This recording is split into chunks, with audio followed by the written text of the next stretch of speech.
ओम शांति। 19 दिसंबर 2022। अभी पढ़ेंगे प्यारे प्यारे मीठे मीठे शिव बाबा की मुरली। मीठे बच्चे, शिव बाबा इस समय तुम्हारे सामने हाजिर नाजिर है। तुम्हें पहले यह निश्चय चाहिए कि हमको पढ़ाने वाला स्वयं शिव बाबा है, कोई देहधारी नहीं। प्रश्न: बाप से कौन सा प्रश्न पूछना भी जैसे बाप की इंसल्ट है। उत्तर: बच्चे बाप से पूछते, बाबा आपकी इस तन में पधारमनी कब तक है व विनाश कब होगा। बाबा कहते, ये जैसे तुम मेरी इंसल्ट करते हो। मेहमान से पूछना कि आप बाकी कितने दिन रहेंगे, यह तो इंसल्ट हुई ना। कहेंगे क्या मैं तुम्हारे लिए बोझ हो पड़ा हूँ। शिव बाबा तो जब तक यहाँ है तब तक तुम बच्चे खुश हो ना, इसीलिए ऐसे प्रश्न बाप से नहीं पूछने चाहिए। ओम शांति। बाप बैठकर ब्रह्मा द्वारा अपने बच्चों ब्रह्मा कुमार और ब्रह्मा कुमारी को समझाते हैं। ब्रह्मा कुमार कुमारियाँ भी समझते कि निराकार बाप ब्रह्मा द्वारा समझा रहे हैं। बाप तो है निराकार, किसको साक्षात्कार भी करना होगा तो ब्रह्मा का शरीर ही सामने करूँगा। अगर खुद का साक्षात्कार कराए तो कोई समझ न सके, वह तो एक बिंदी है। अब जैसे आत्मा स्टार है वैसे परमात्मा भी बिंदी है। यह बुद्धि से समझा जाता है।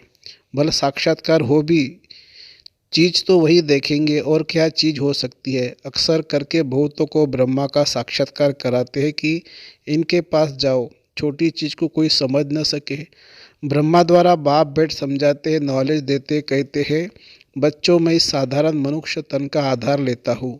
ब्रह्मा तो नामी ग्रामी है, समझेंगे बाबा इसमें यह बाबा का रथ है। बाबा नहीं होता तो यह ब्रह्मा भी काहे का, तो यह बीके भी काहे के।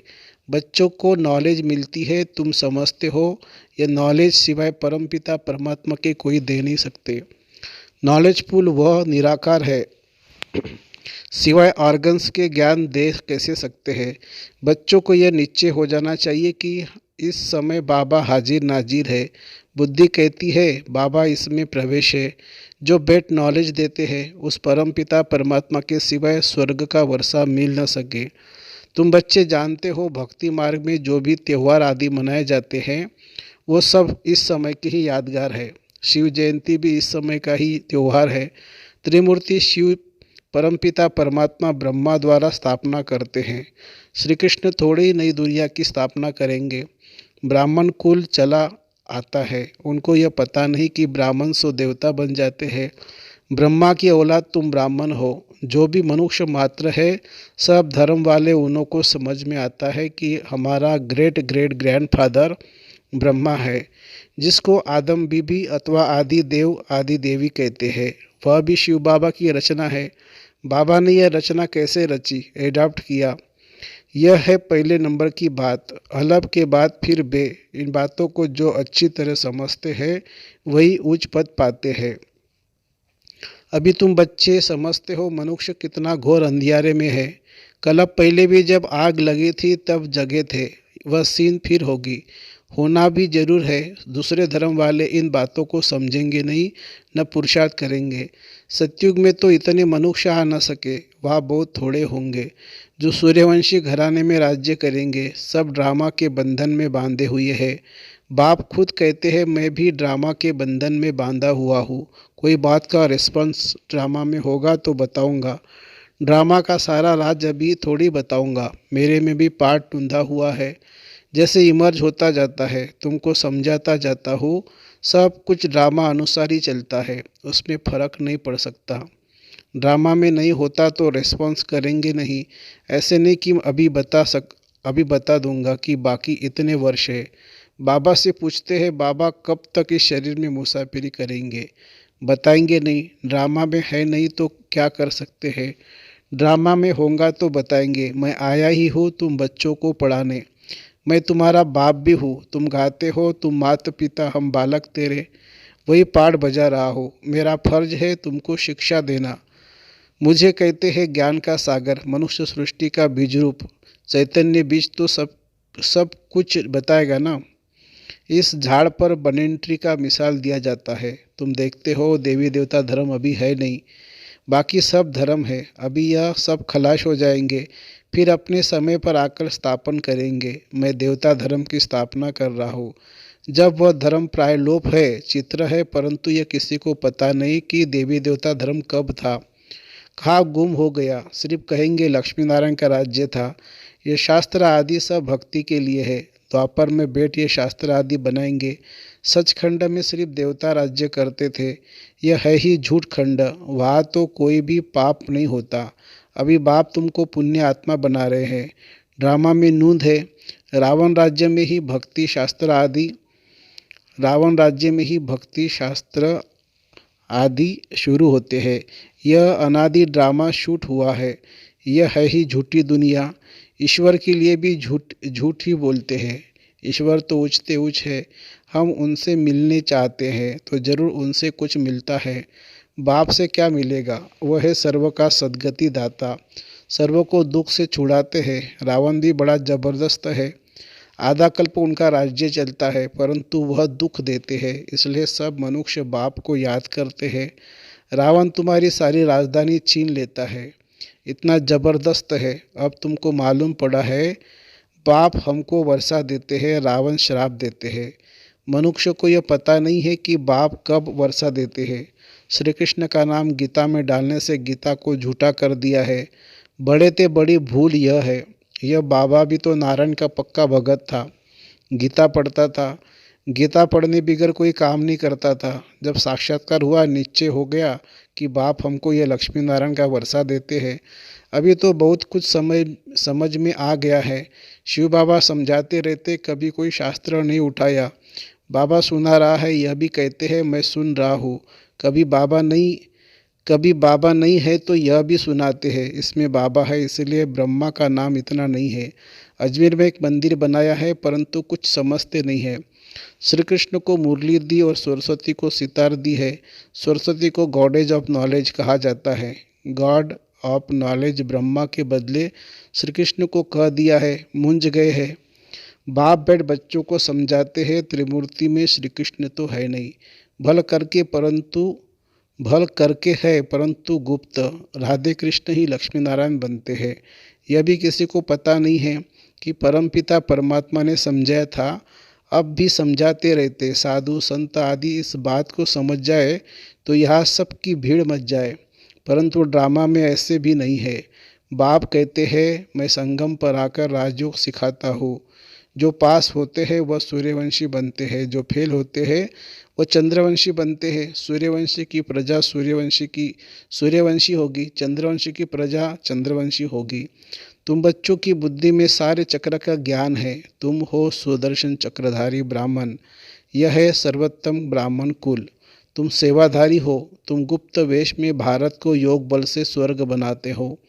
तुम्हारे लिए स्वर्ग जरूर चाहिए। पुरानी दुनिया को ख़त्म करना पड़े। श्रीमत पर तुम अपनी राजधानी स्थापन कर रहे हो। यादवों की राजाई खत्म होनी है, पांडव राजाई स्थापन कर रहे हैं नई दुनिया के लिए। पुराने भंबर को आग लगनी है। यह भी समझते हो। बाकी कितने दिन होंगे? बहुत थोड़े। बाकी कितना समय है यह हम पूछ नहीं सकते हैं। मेहमान से पूछा नहीं जाता आप कितने दिन रहेंगे। कहेंगे मैं शायद बोझ हूँ। शिव बाबा कहते मैं यहाँ हूँ तो तुम खुश रहते हो ना। फिर पूछते क्यों हो कि कब तक पधारमनी है। ये पूछना भी जैसे इंसल्ट है। इसमें भी लज्जा आनी चाहिए। यह पूछना तो जैसे हुआ कि बाबा जल्दी जाए तो अच्छा। इसलिए ऐसे ऐसे सवाल बाबा से पूछ भी नहीं सकते। ऐसा बाप तो कोई हो न सके। बच्चे ही बाप को जान गए हैं। श्री कृष्ण के लिए ऐसे नहीं कहेंगे कि इसमें परमात्मा है। श्री कृष्ण ही याद आता रहेगा। परमात्मा तो याद आ न सके। श्री कृष्ण को ही देखते रहेंगे, शिव को याद ही न करें। इसलिए तुम बच्चों को समझाया गया है कि शिव बाबा को याद करो। देह अभिमान में नहीं रहना है। श्री कृष्ण की महिमा कोई कम नहीं है। बाप कहते मुझे आना ही है पराए देश पुराने शरीर में। श्री कृष्ण तो रावण के देश में आ न सके। अब तुम जानते हो कि श्री कृष्ण की आत्मा पुनर्जन्म लेते लेते अब इस शरीर में है। यह अंतिम शरीर है। फिर नंबर 1 पावन शरीर बनता है। यह सब बातें और कोई की बुद्धि में आ न सके। रावण का चित्र बनाते हैं, परंतु समझते नहीं है कि रावण की प्रवेशता कब से हुई। जलाते ही आते हैं। मर जाए तो फिर जलाना बंद कर दे, मरता नहीं है, हर वर्ष जलाते हैं। यह सब है भक्ति मार्ग। बाप कहते हैं मैंने तुमको सूर्यवंशी चंद्रवंशी बनाया, तुम फिर शूद्रवंशी कैसे बने? अब फिर तुमको सूर्यवंशी चंद्रवंशी बना रहा हूँ। अभी तुम जानते हो हम विश्व पर जीत पाते हो फिर हार खाते हैं। जब देवी देवता धर्म था तो और कोई धर्म नहीं था। अब फिर वह धर्म स्थापन होगा तो और सब धर्म खत्म हो जाएंगे। आसार भी तुमको देखने में आएंगे। कितना साइंस का काम चल रहा है, खुशी भी मनाते हैं। ऐसा एरोप्लेन निकलेगा जो 3-4 घंटे में लंदन पहुँचेगा। आजकल एरोप्लेन में हाथी बंदर मेंढक सब जाते हैं। यह सुख के लिए भी है तो दुख के लिए भी है। वहाँ विमान में घूमते हैं। अभी तुम ऊंची तकदीर बनाने के लिए आए हो। तुम सो देवी देवता बन रहे हो, स्वर्ग का नाम गाते हैं परंतु जानते नहीं कि स्वर्ग कब था। कहते हैं स्वर्ग पधारा तो जरूर नरक में था ना, परंतु सीधा कहो तो नरकवासी हो तो गुस्सा लगेगा।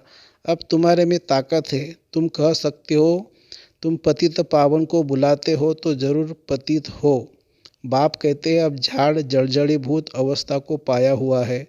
महाभारी लड़ाई मशहूर है। तुम जानते हो हम आए थे राजाई लेने, हम स्थापना के निमित्त है। आगे चलिए सन्यासी महात्मा भी तुम्हारी बात मानेंगे। यह सब ड्रामा में नूंद है। अच्छा, मीठे मीठे सिखिलदे बच्चों प्रति माता पिता बाप दादा का याद प्यार और गुड मॉर्निंग। रूहानी बाप की रूहानी बच्चों को नमस्ते। हम रूहानी बच्चों की रूहानी माता पिता बाप दादा को याद प्यार, गुड मॉर्निंग और नमस्ते बाबा नमस्ते। धारणा के लिए मुख्य सार। गुप्त रूप में योग बल से भारत को स्वर्ग बनाने की सेवा करनी है, रूहानी सेवाधारी बनना है। दूसरी पॉइंट, हमारा सर्वोत्तम ब्राह्मण कुल है, हम स्वदर्शन चक्रधारी है। इस नशे में रहना है, किसी भी बात में संशय नहीं उठाना है। वरदान, परमात्मा चिंतन के आधार पर सदा बेफिक्र रहने वाले निश्चय बुद्धि निश्चिंत भव। दुनिया वालों को हर कदम में चिंता है और आप बच्चों के हर संकल्प में परमात्मा चिंतन है, इसलिए बेफिक्र हो। करावनहार करा रहा है, आप निमित्त बन करने वाले हो। सर्व के सहयोग की अंगुली है, इसलिए हर कार्य सहज और सफल हो रहा है। सब ठीक चल रहा है और चलना ही है। कराने वाला करा रहा है, हम सिर्फ निमित्त बन तन मन धन सफल करना है। यही है बेफिक्र निश्चिंत स्थिति। स्लोगन है, सदा संतुष्टता का अनुभव करना है तो सबकी दुआएं लेते रहो। सदा संतुष्टता का अनुभव करना है तो सबकी दुआएं लेते रहो। अच्छा, ओम शांति शांति शांति। शुक्रिया बाबा, शुक्रिया। Thank you Baba, thank you.